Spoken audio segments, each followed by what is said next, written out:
Welcome, everybody. My name is Joel Goldstein with Goldstein Group Communications. Welcome to our webinar today on Close More and Grow More. We're really excited to talk to you about our ideas and our practice and our experiences in sales enablement, sales process optimization. We've got some great people joining the roundtable discussion today. Jim Rafiti and Kevin Hudson from Keyland Group. They are experts in sales process. They're a perfect blend with what our agency does in terms of marketing lead generation and building lead machines.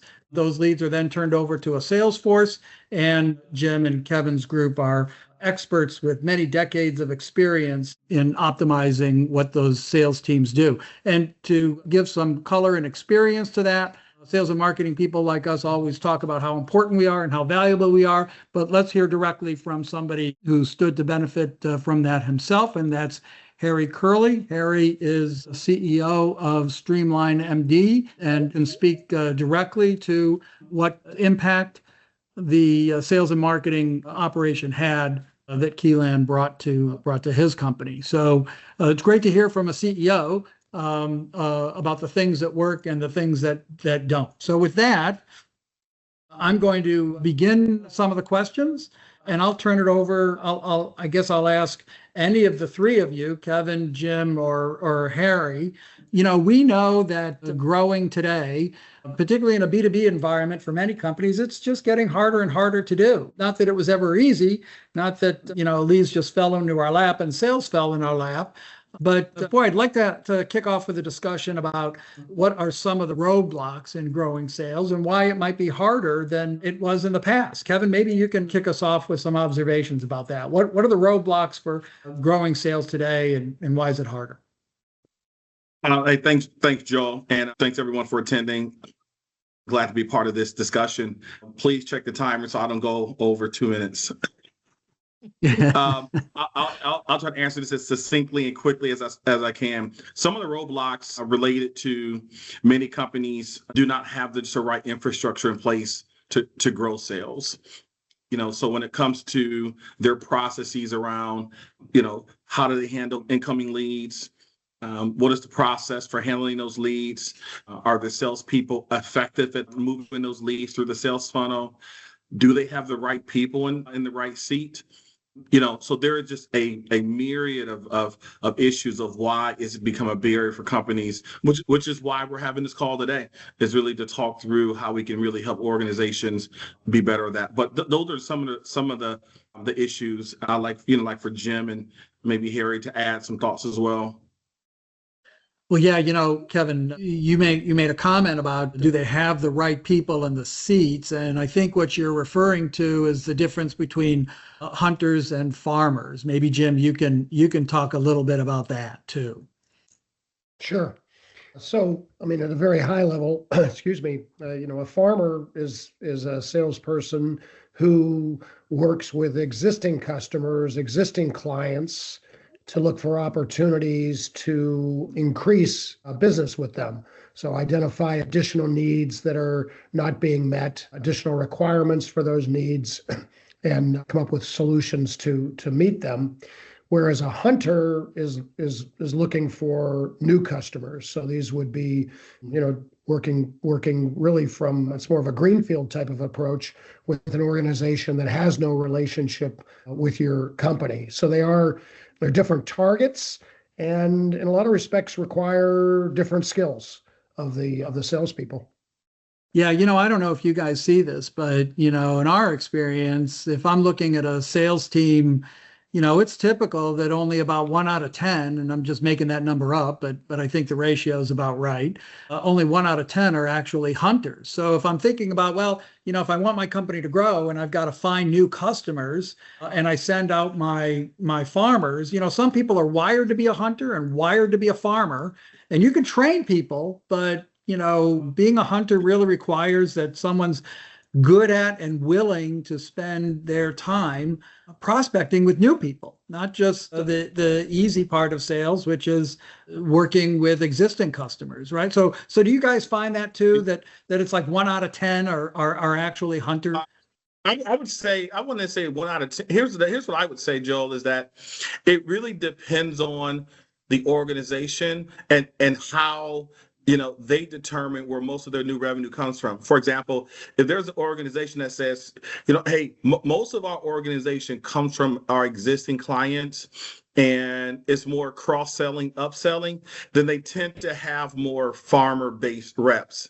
If you have an organization that is looking for new logos, right, new companies, though most of their revenue is coming from new business, those are companies that tend to have more hunters in those organizations. So a lot of it really depends on the strategy of the company in terms of their go-to-market to grow revenue. A lot of it is dependent upon that, right? Typically, companies that are saying, hey, most of our new business is going to come from our existing clients, they tend not to necessarily have a lot of hunters. Right. So a lot of it really depends on that. And that's where, all of us, we have to help companies to understand that. Conversely, now in here, right, companies that are really going after new business and they're not hitting their metrics and their goals, but they have 2 sales reps that are really farmers, right, then sometimes they don't know that. And that's where they need to really determine your metrics are okay, your strategy is good, but you might not just have the right people in the right seat to get you where you need to go.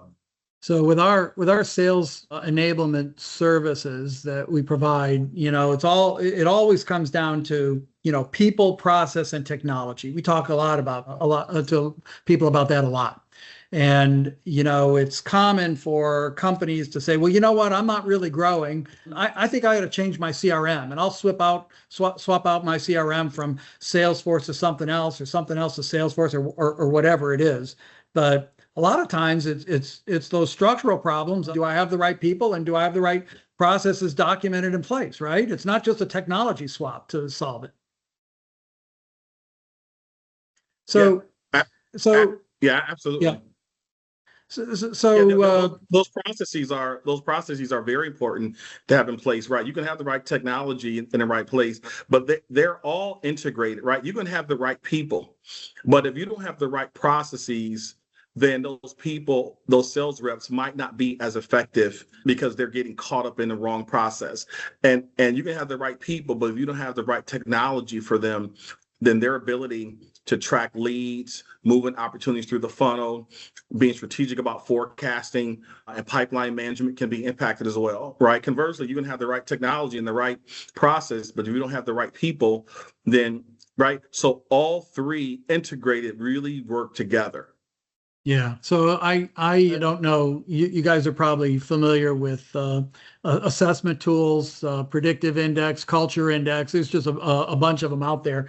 I heard a presentation from a culture index speaker about a year ago, and he was working with a company that their sales were struggling. They weren't growing the way they wanted. And he does the assessment tests of his sales team and finds out, lo and behold, every single one of them was a farmer. So of course they're not going to be growing, right?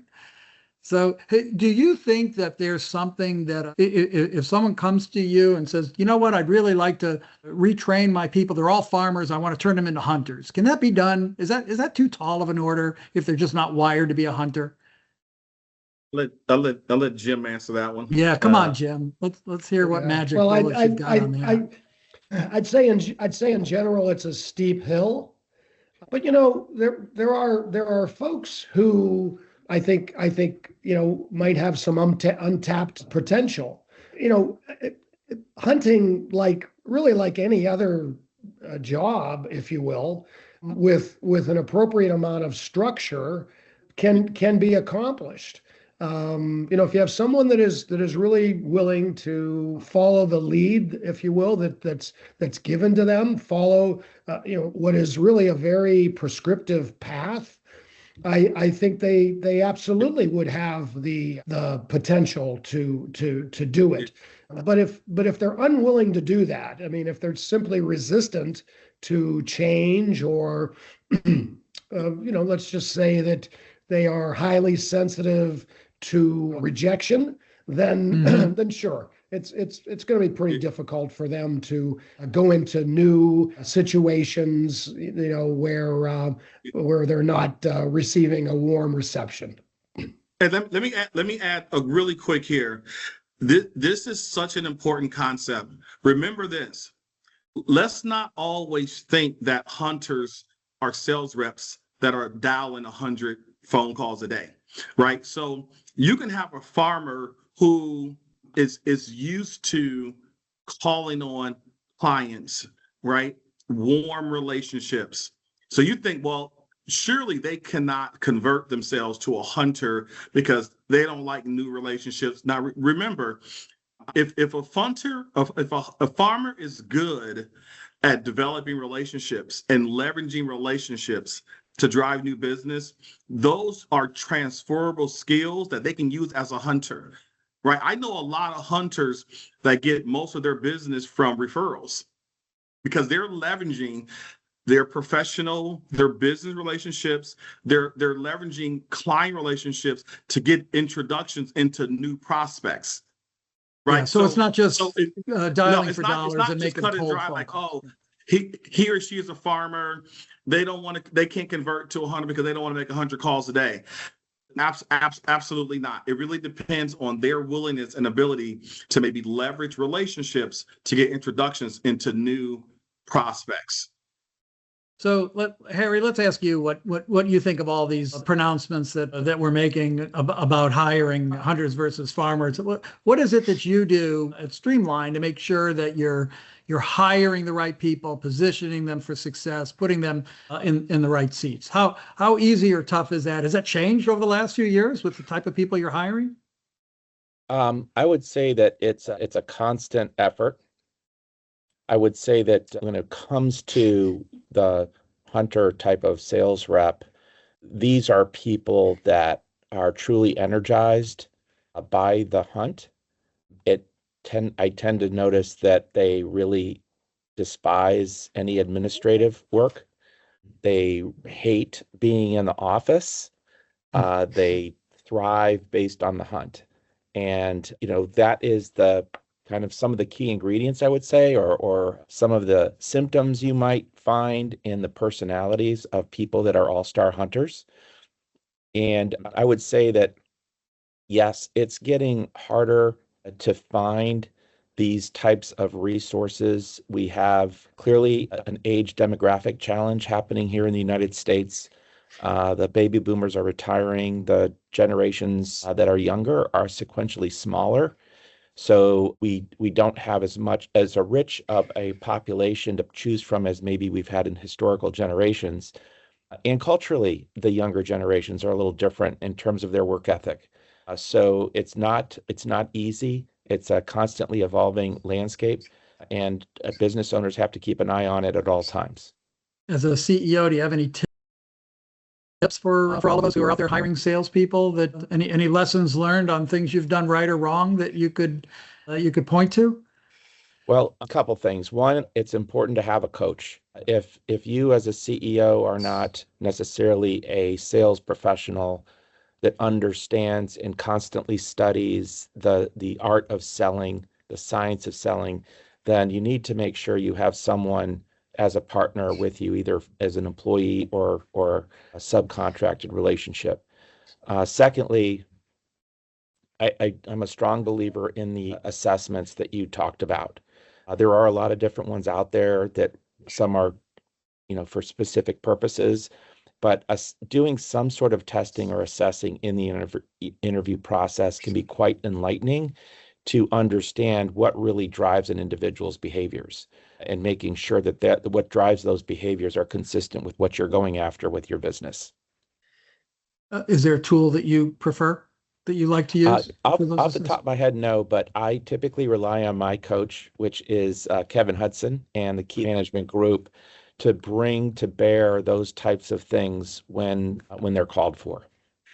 Because I myself am not an expert trained sales individual. I do sell, obviously, but I get a tremendous amount of coaching even for myself from Kevin and his team in order to sharpen my skills. Because clearly, as a CEO, you are an ambassador for your business. You are inevitably required to come to bear to close deals and be on the hunt. So your coaching as an individual is also required in addition to your sales resources. So before we leave this discussion about people and move on to process and tech, Harry, maybe you can tell us a little bit about Streamline MD and what kind of business you're in and how you've been growing. So we're a business to business healthcare information technology company. Specifically, we provide software and services to radiology and interventional specialists across the country to help them get paid for what they do.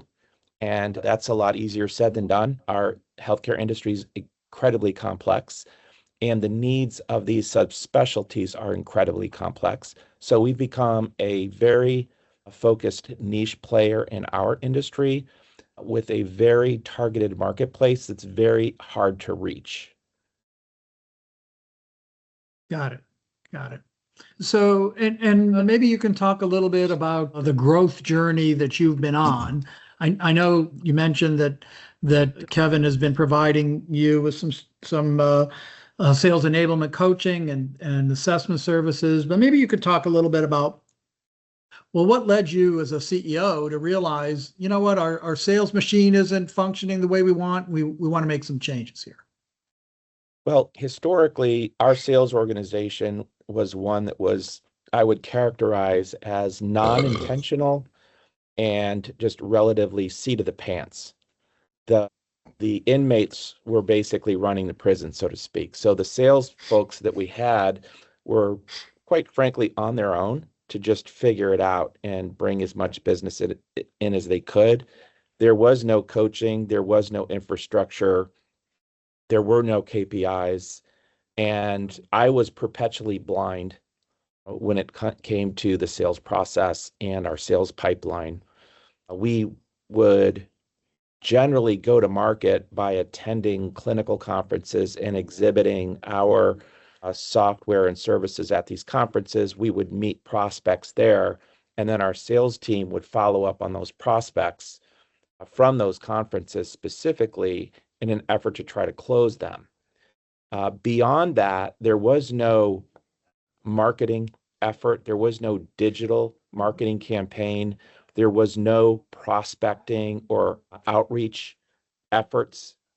And I didn't really realize what a difference it could make to have those other things in place. And when I was finally introduced to the Keelan management team and Kevin, I started to quickly become enlightened in terms of what the art of the possible could be had we this infrastructure and intention in place. So one of the first things we did was we had, Kevin and his team, Jim here also, interview and assess our existing sales team and figure out exactly what their sales skills were, what their expertise was, not necessarily on their ability to sell our product or to demonstrate our product. It was more like, what are their innate sales skills? And are they effective? And do they need to be improved? And are they able to be improved? So we went through that process, and that was painful in a lot of ways. I think in some ways, some feelings were hurt. And it was part of the growing process, though. Those were difficult conversations that needed to be had. Once that was through, we also set about creating a CRM. So we had a CRM, but it wasn't being used. I had never actually seen it before. I'd asked about it many times. I'd never really seen it. And I was always just told, oh, it just doesn't work for our business. So with guidance from Keelan, I started doing some homework, digging around, and I started to dig into the product that we had and started to find out that it was actually quite intuitive, that it's not necessarily ready to work for, any business just out of the box. It requires some configuration. You have to have a framework in your mind, though, in order to configure it. So you have to understand, okay, how do we want to categorize our prospects? What are the general stages of our sales pipeline? And what do we want to call those? How do we name our individual levels of service? What are some of the characteristics of our prospect market that we want to capture and track? And I did this by laying it out. I did a lot of whiteboarding first, then I put it out like in a spreadsheet. And as I started to get that framework in my mind, I set about configuring our CRM in order to fit that particular model.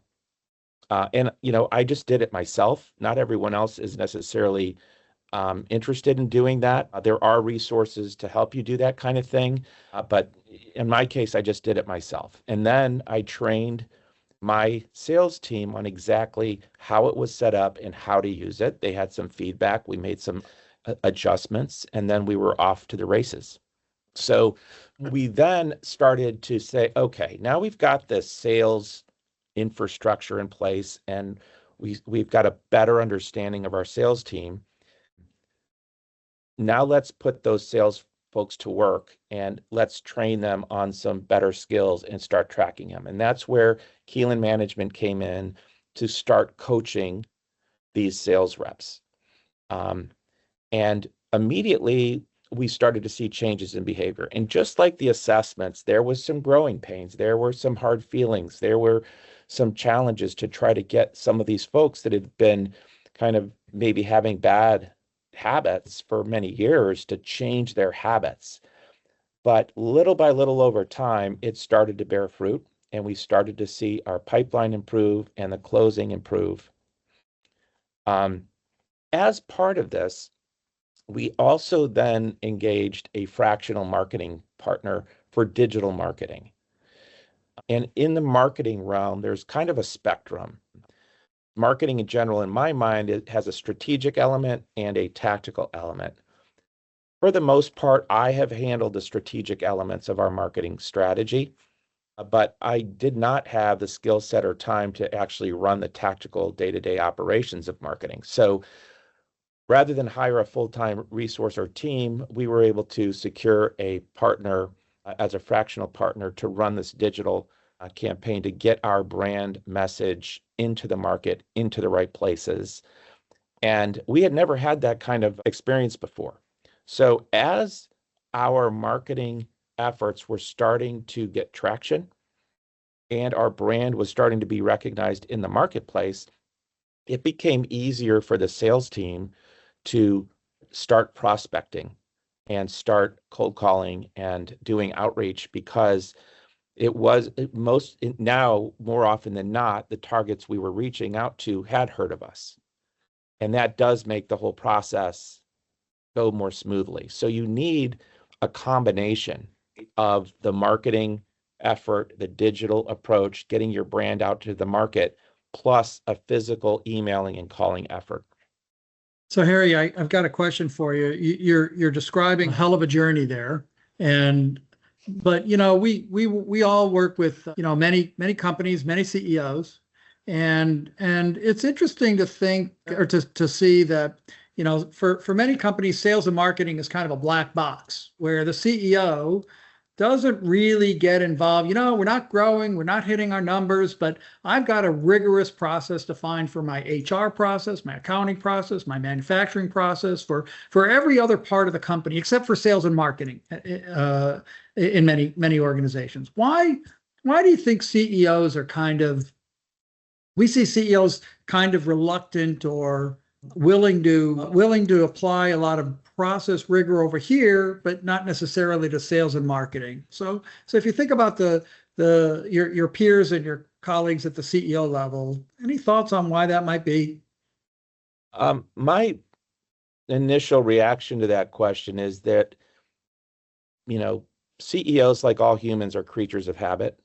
And depending on what the background and core areas of expertise are of that individual CEO, that's probably where they're going to gravitate naturally within their business. So if they came from engineering, they're going to gravitate that direction. If they came from finance, they're going to gravitate that direction. And if they came from sales, they'll gravitate that direction. So I know some CEOs that have phenomenal sales organizations in their new businesses. And those are a lot of times, if if they built it themselves, it was because they had been a sales professional in their prior career, and a successful one, and someone that Interesting. was truly energized by that selling and marketing process. If you have others that are maybe more deeply analytical and really get more energized by looking at financial statements, or in engineering or programming or development or human resources, et cetera, you'll see them gravitate that way, and you'll see that element of their business become more advanced and mature faster than other elements. That would be my Okay, that's great. response. So we've talked a little bit about the people part of the equation. Let's kind of let's begin talking about the process part. Because really the process part is where, Harry, you mentioned some hurt feelings as you're optimizing that process. It is difficult work. It is heavy lifting. But as we're working with companies as well, and we begin to work on improving their CRM systems, we'll ask, well, you know what, give me your sales process. How do you convert from a lead to a quote, and a quote to an opportunity, and what are the stages for that, and show me the documentation that you have on it so that we can improve the tech platform, the tech stack that you have. And a lot of times we get some blank stares back, right? We've all seen that. Documentation, well, we don't really have it written down, and Bill does it differently than Bob, and boy, you just cannot scale any organization without process documentation. Jim, maybe you can talk a little bit about what you've seen in getting a good process documentation platform together. What's involved in that? Yeah. Well, I think you're right. I think all too often, it hasn't been defined, and if it's been defined, it hasn't been documented, and then oftentimes, even if it's documented, it's not being followed. But I think the process is fairly straightforward. You started to touch on it, and it really begins by defining the sales process. And if it's not documented, then you literally have to step by step walk through what is happening today, so current state.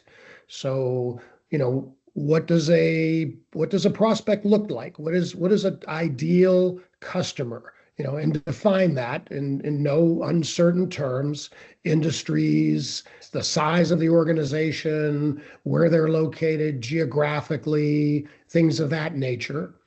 And then how are you going to engage with them?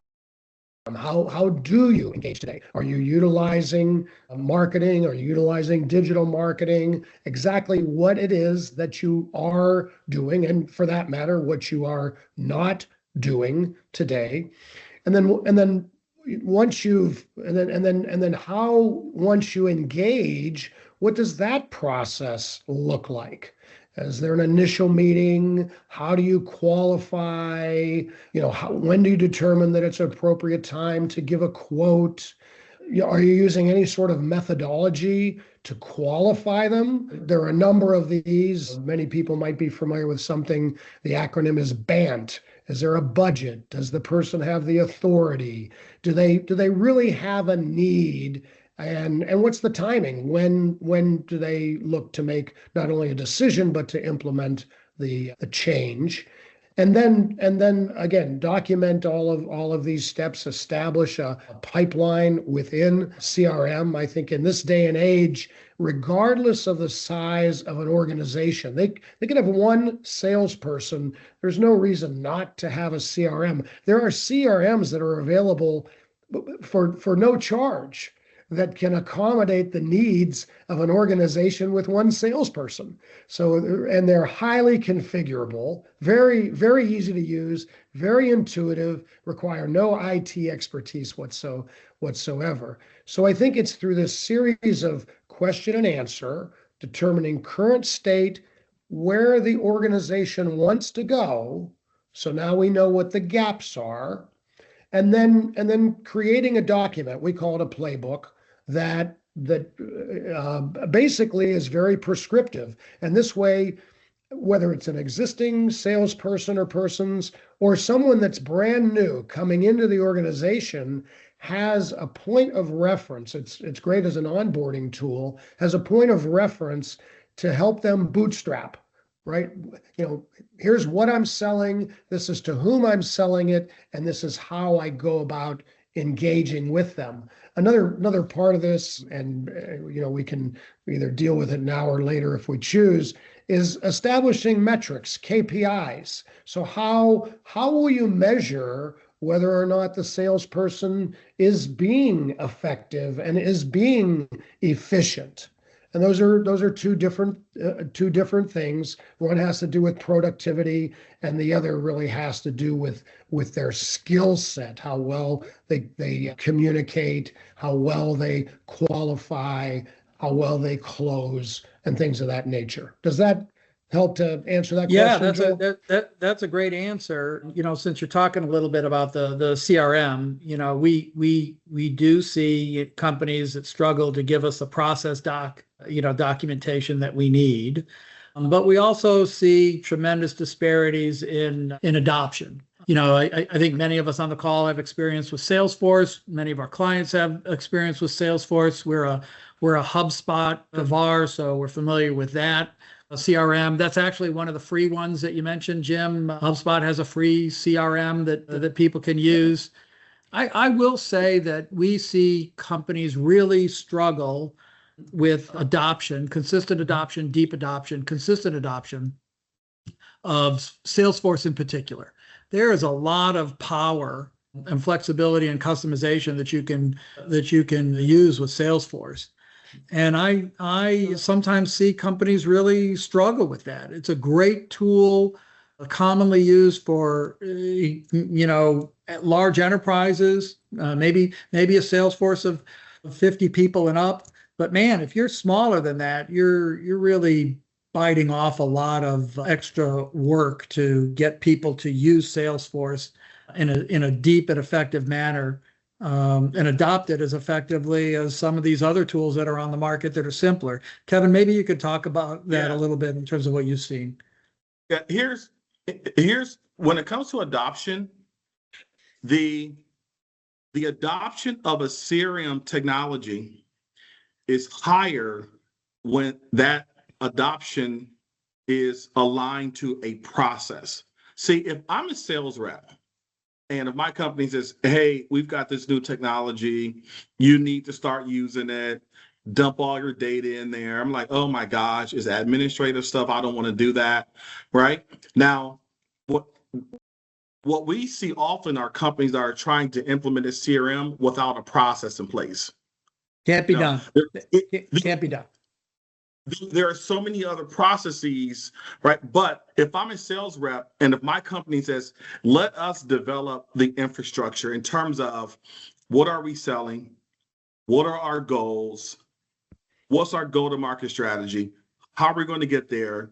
What are our pipeline stages? How do we move them through a funnel? What does that look like? What is our value proposition? And then, oh, by the way, how do we capture that data in a way that we can make strategic decisions to help you sell more business? Now is more than just a data dumping tool. So one of the things that Harry has done very effectively with his CRM is that he has embedded discovery and closing questions in the CRM.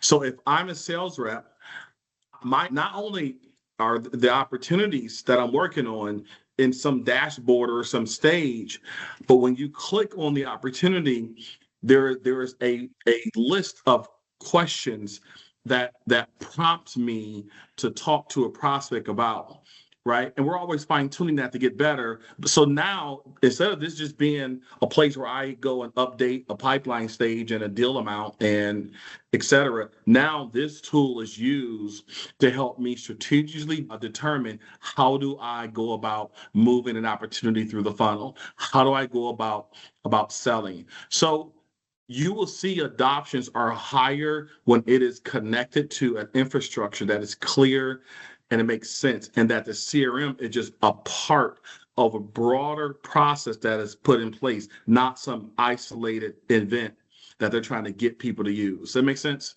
Yeah, Harry, I'm going to ask you to Yeah. talk about that in a sec, but so we've seen the same thing, Kevin, where tech and process, if they're not aligned and not aligned with people, if the whole machine isn't interconnected, you're just going to stumble. But we've seen all kinds of crazy things with CRM getting bent to the will of the salesperson, right? So sometimes we'll see salespeople not enter something into their CRM until they know it's a done deal, right? Because they don't want to be asked about it every Monday during the sales status meeting. So, they kind of withhold entering things in. Or sometimes, we've heard of salespeople, even and this is it was like fingernails on a chalkboard, even slowing down their sales a little bit, their sales activity a little bit in the fourth quarter, because they don't want to get a higher quota given to the next year based on that. They're kind of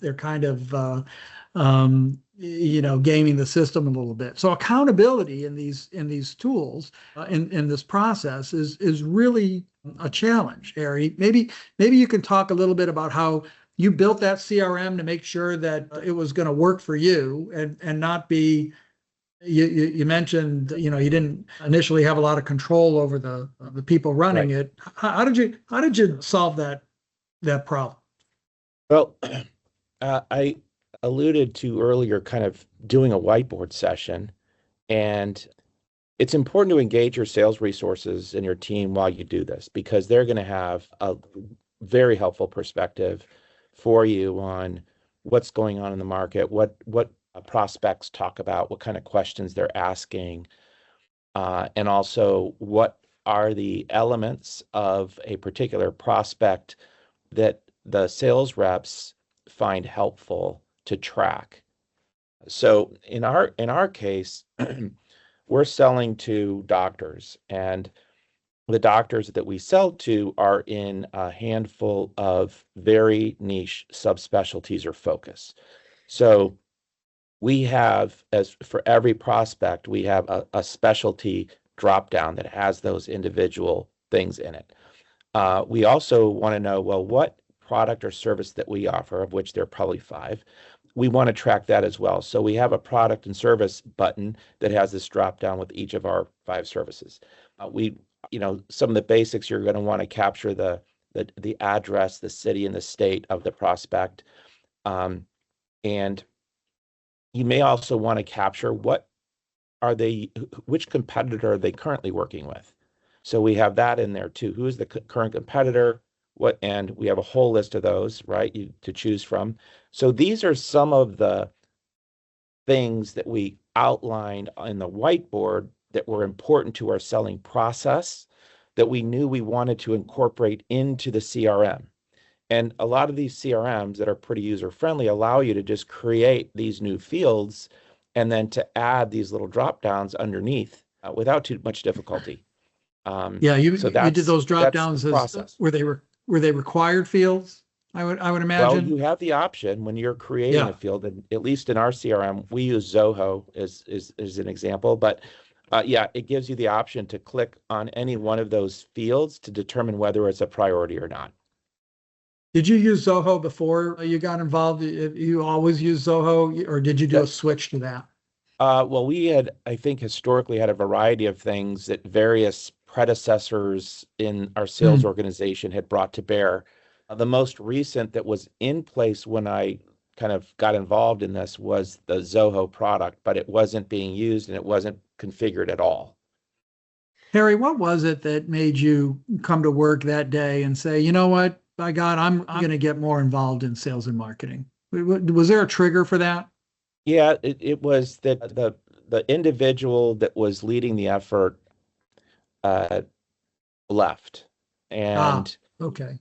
before I decided on how to move forward, I felt like I needed to jump into it myself to really understand it. Okay. That was just me, my desire to do that. So I did spend about a year without any sales leadership, where I was the sales leader starting to go to these conferences, starting to get involved in the sales process to get my head around exactly where things were going and how we might want to change. And that was about the time that I was introduced to Kevin, maybe like 8 months into this process.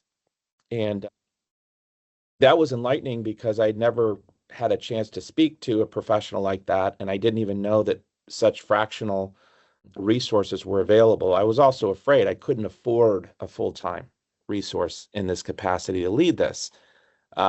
So this ended up working out for us in several different ways. It was the skill set we needed, and it was the price point that was fair to us that we could afford. And it was at that time discussing with Kevin that I was also just, made aware of, in order to be really effective at the sales process, at some point, it was going to take much more time and a different skill set. I wasn't going to continue to work on the business as a CEO should be if I was consumed by working in the business Sure. in this process. So that Sure. was the final point where I made that decision to bring in Keelan Management, and Yeah. then to let them run the coaching and infrastructure process. Hey, let me hit a couple questions that came in on our chat. One of them is from somebody who's in the not just the B2B space, but the engineering space. So I'll just read the question. It's well written. Now that more than half of our target audience is millennial or Gen Z, how should we adapt our tactics to this younger audience and its needs? So Jim or Kevin or Harry, maybe you can talk about that. Is there a different way to sell to a millennial or a Gen Z that you think needs to be applied based on selling to boomers who are retiring? That's a tough I question. would say the first thing that comes to mind from my perspective is these younger generations are much more tech savvy than there are all of us who are maybe Gen X. Or I feel like there's an expectation of a technological tool and process in the selling process, either when you're the customer or when you're the sales rep. That's the first thing I would say. Kevin, Jim, any observations on Well, that question about people changing the Yeah, way I you're would. selling? Yeah, I'd say this. There was a time when, in order for an organization to consider what you were selling, to consider your product, your service, excuse me, they, of necessity, in the B2B world, had to engage with a salesperson. Well, those I think we know those days are long since over. Yeah. Well, And what's so, the typical percentage is that 60, depending on the study, 60 to 70% of the sales process is over by the time somebody reaches out to you because they've done all their research online. exactly right. So today, a salesperson, if you cannot educate the prospective buyer, if you bring nothing to the table in terms of incremental expertise, then you're unnecessary, right? There's no reason for them to respond to an email, respond to a phone call, any type of solicitation, right? No reason whatsoever. I'm just reminded, I worked for a guy years ago who was fond of saying it's fashionable to know what you're talking about.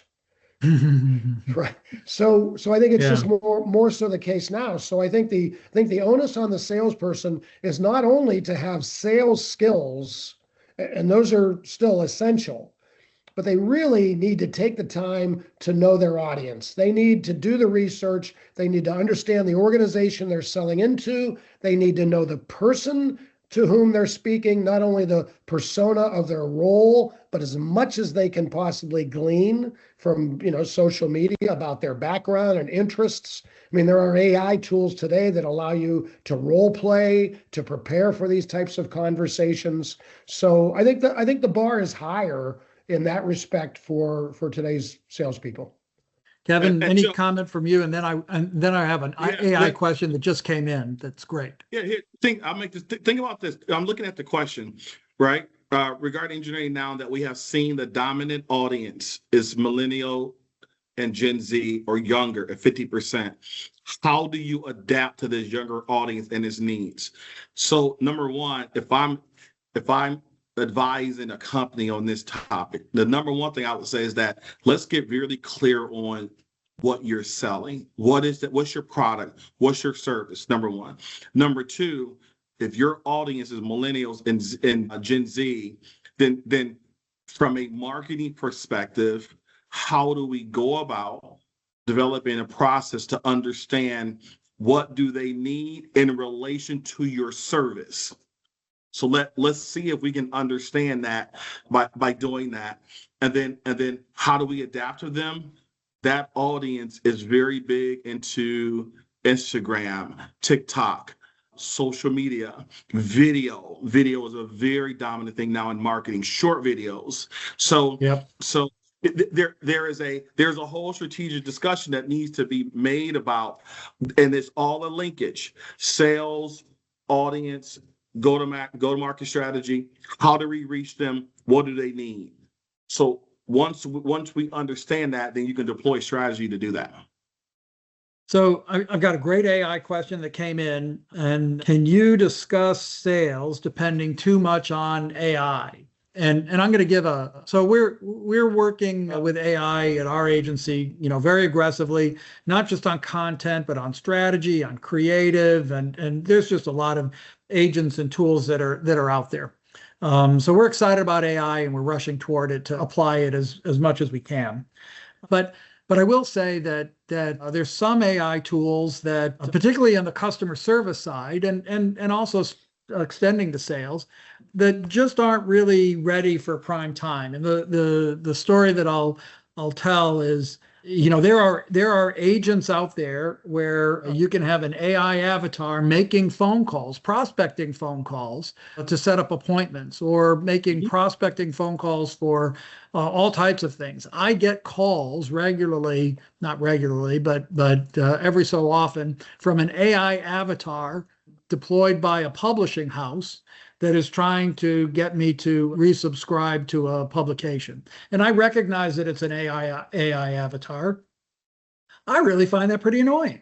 And I think a lot of people, perhaps it's my generation, but maybe millennials and Gen Z would not find it annoying. But I think that AI is an exciting suite of tools that we're all applying, but using it too aggressively in sales, I think today, given the state of technology, can have some pitfalls. And maybe Harry, Kevin, Jim, you can speak to what you've seen with AI sales tools. Let me hit this. So I want to hear from Harry and Jim. So remember this with AI. So AI is just a component. When you think about sales and business development, right? There are many lanes to that. AI can be a lane in terms of inbound marketing, clients, cold calling, going to a conference, going to a trade show, going to a networking event, joining an association.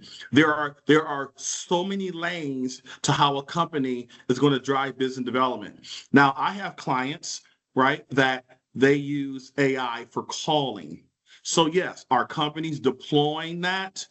Yeah, absolutely. How can we use AI to make phone calls for us? How can we use AI to send automated emails to prospects? How can we use AI to send LinkedIn connections and LinkedIn messages? So there's a place for that. But what I have not seen is AI managing a sales process. Yeah. A company's going to still need a person to, okay, if AI is bringing a higher level of inquiries into my business, who's going to manage the sales process? Who's going to then manage a prospect looking at multiple competitors? Who's going to develop a decision-making criteria? Who's going to develop a coach within that account? Who's going to ultimately sell the deal? So I think AI has its place, and part of a company develop their structure is to determine how can AI fit within our infrastructure in a way that we need it to, whether it's driving leads, sending out emails, whatever that might be. It's tough to have accountability. It's easier to have accountability to a person than to an avatar. So Harry, you got a few minutes left if you want to comment about anything that you've seen with AI sales, and then we'll wrap it up. I would say Kevin's response was spot on. I don't know about every industry, but I know that in our industry, it's very hard to get anyone actually on the phone or to answer the phone. So the primary methods of outreach are through electronic means, whether it's email, texting, LinkedIn. In some cases, in some industries, Facebook and Instagram can be helpful. Various tools like that. And some industries may have their own industry conference membership that has a communication tool built into it. All of those methods are I think, important. And I do believe that these younger generations are much more attuned to communicating electronically than doing so over the phone. I know my children don't speak on the phone. Yep. I mean, No, they don't. It's not the way they communicate. They really don't. My daughter Right. said to me once, I left her a message. I said, "Why didn't you call me back?" She said, "Well, I didn't have anything to say." So, it's tough getting them on the phone. Yeah. So listen, I want to thank Harry and Kevin and Jim for coming together. Thank you, Steve. This was really a great session. We could talk about this all day long. The idea of sales process optimization has never been more critical, more important, more necessary for B2B companies that are looking for efficient and effective ways to grow in a new environment, in a new technology landscape. So with that, I just want to remind everybody, we will be sending out the video recording of this along with contact information. You can reach out to us with additional questions and continue the conversation. We'd love to do that. And thanks everybody for joining us today. Well done, And Joe, Joe, everybody. It was a Thanks, great Joe. conversation. Thank you all.